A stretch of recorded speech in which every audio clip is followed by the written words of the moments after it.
첫 번째 경기 포르투 대 미투일란 분석 시작해보겠습니다. 포르투는 최근 두 경기에서 승점 1점 추가에 그쳤다. 그러나 원정 연전 일정이었고 유로파 선두인 라치오 원정을 소화했음을 감안해야 한다. 포르투갈 리그에서는 스포르팅의 부진 속에 우승 경쟁을 하고 있고 충분히 유로파에서도 성적을 낼 수 있는 팀이다. 잘하는 홈 경기에서 유스타키오가 공격의 라인을 올릴 것이고 갈레노와 오모르디온이 적극적으로 공격을 주도할 것이다. 미투올라는 최근 두 경기에서 부큐레슈티와 프랑크푸르트 등 상위권 팀들에 패했다. 그래도 덴마크 리그의 강호로 유로파 20위를 유지하며 다음 라운드 진출을 노리고 있다. 조규상이 부상으로 인해 장기 결장 중이긴 하지만 아담 푸크사가 스트라이커로 공백을 확실히 메웠고 안드레아센과 고고르사 등이 이 선에서 확실하게 지원 중이다. 포르투의 승리를 본다. 미투올라는 쇠렌센과 은바부 등이 나서는 수비 안정감이 좋은 팀이다. 그러나 이 경기는 원정이라는 점이 발목을 잡을 것이다.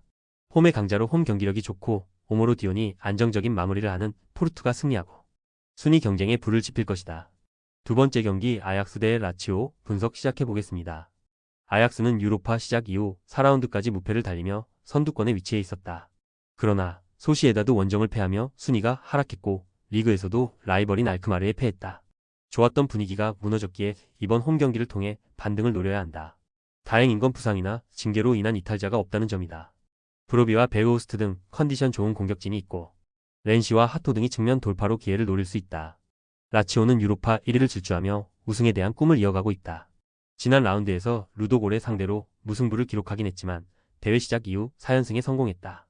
게다가 이태리에서는 리그 1위였던 나폴리를 홈앤어웨이에서 모두 제압하며 코파 이탈리아에서 탈락시켰고 리그 순위도 끌어올렸다. 이삭센과 자카그니, 디아와 페드로 등이 엄청난 마무리를 보여주는 최근이다. 접전을 본다.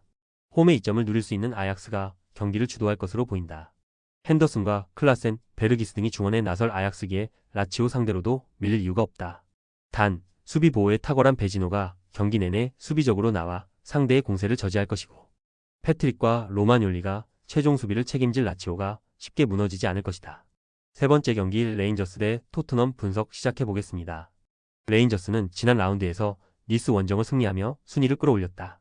스코틀랜드 리그에서는 셀틱과 에버딘 등에 밀리며 순위가 기대 이하지만 상위 리그인 유로파에서 분전 중이다.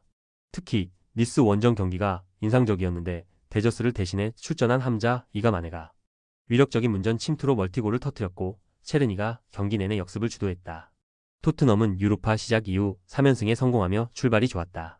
그러나 갈라타사라이 원정 패배 이후 로마 상대로도 극장골을 허용하며 무승부에 그쳤다. 리그에서도 본머스와 첼시에 연패했고 프리킥 상황에서 메디슨과 포로 등 동료 간의 다툼이 나오는 등 최악의 현재를 보내고 있다. 팬들이 포스테코글루 감독 퇴진을 요구하는 상황까지 생겼기에 이 경기 결과로 분위기를 바꿔야 한다. 토트넘의 승리를 본다. 첼시전에 복귀했던 센터백 듀오인 미키 판더 벤과 로메로가 다시 부상을 당하며 이 경기에 출전하기 어렵고 데이비스도 쓰러진 토트넘 수비진의 전력 누수가 큰 건 사실이다. 그래도 드라구신과 우도기 등은 정상적으로 경기에 나설 수 있다. 브레넌 존슨과 쿨루셉스키, 손흥민 등이 원정이지만 경기 내내 공격적으로 레인저스의 수비를 두들길 토트넘이 원하는 결과를 얻을 것이다. 네 번째 경기 슬라비아 프라하 대 안더레흐트 분석 시작해보겠습니다. 슬라비아 프라하는 체코 리그에서 압도적인 선두를 달리고 있다. 라이벌인 스파르타가 주춤했고 풀젠도 패가 있기에 무패팀인 그들이 1위를 질주하는 건 당연하다. 그러나 큰 기대를 걸었던 유로파에서는 최근 3연패를 당하는 등 고전 중이다. 루도골의 원정을 승리하며 시작했는데 빌바오와 프랑크푸르트 등 선두권 팀들에 연패했다. 때문에 이 경기를 승리하며 분위기를 전환해야 한다. 안더레흐트는 벨기에 리그에서 선두인 행크를 추격하는 3위 팀이다. 그리고 유로파에서도 5경기 무패를 기록하며 상위권에 위치해 있다. 고전이 예상됐던 소시에다드 원정을 승리했고 포르투 상대로도 승점을 따냈다. 돌베르와 데그리프 등이 기회를 골로 잘 연결했고 덴동커의 중원 존재감도 확실하다. 슬라비아 프라하의 승리를 본다. 안더레흐트가 좋은 현재를 보내고 있지만 슬라비아 프라하는 홈에서 워낙 강한 팀이다. 특히 보르즐과 토마시 호시 등 체코 최고의 수비진이 있기에 안더레흐트의 역습에 무너지지 않을 수 있다.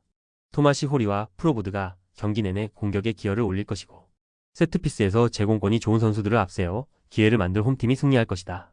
다섯 번째 경기 레알 소시에다드 대 디나모 키이우 분석 시작해보겠습니다. 소시에다드는 안더레흐트와 풀젠에 패하며 다소 주춤했다. 그러나 지난 홈 경기에서 무패를 이어가던 아약스를 잡고 분위기 반등에 성공했다. 쿠보와 바레네치아 등의 골이 터졌고 경기 주도권도 전혀 내주지 않았다. 이 경기를 앞두고 열린 지난 주말 라리가 경기에서는 난적 레가네스의 3골차 완승을 거뒀는데 브라이스 멘데스와 웨아 사발이 팀을 확실하게 이끌었다. 키이우는 이번 대회 전패를 당하며 최하위에 머물러 있다. 지난 풀젠전에서 카바 F의 한 골이 5경기에서 나온 유일한 골일 정도로 빈약한 골 결정력에 울고 있고 수비 라인도 자국 리그에서의 안정감과 거리가 있다. 바나투와 샤파렌코, 포포프 등 우크라이나 리그 최고의 선수들이 있지만 좀처럼 원하는 결과를 얻지 못하고 있다. 소시에다드의 승리를 본다.